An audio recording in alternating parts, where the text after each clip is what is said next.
Lawmakers and evidence leaders have submitted written questions to Mkhwebane for her to answer.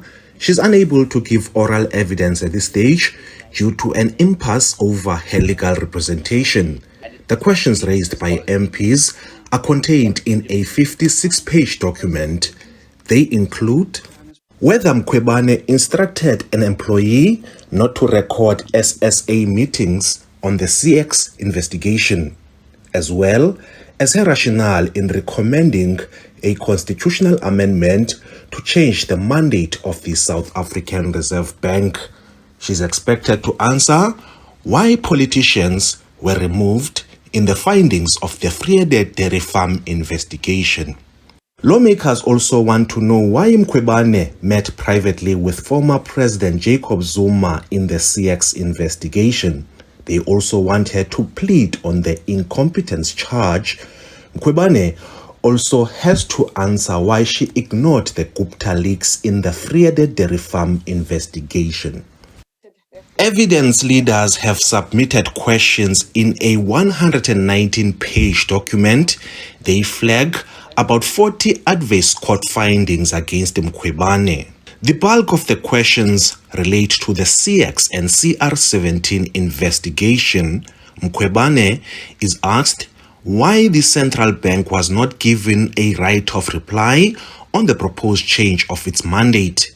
Mkhwebane is also asked about the alleged money laundering findings against President Cyril Ramaphosa. The ATM, EFF and UDM did not submit questions from Mkhwebane to answer. The ATM says it does not want to legitimize the process.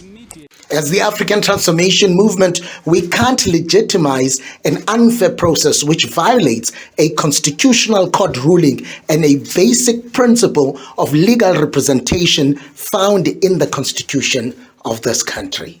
The Council for the Advancement of the South African Constitution says the committee has made it clear that it will no longer tolerate delaying tactics by Mkhwebane. The Section 194 committee have made it clear to Busisiwe Mkhwebane that they will no longer tolerate her delaying tactics. They have provided additional resources for her legal team, as well as given her an opportunity to respond either in writing or orally to questions that have been posed to her from the members of the committee as well as the evidence leaders.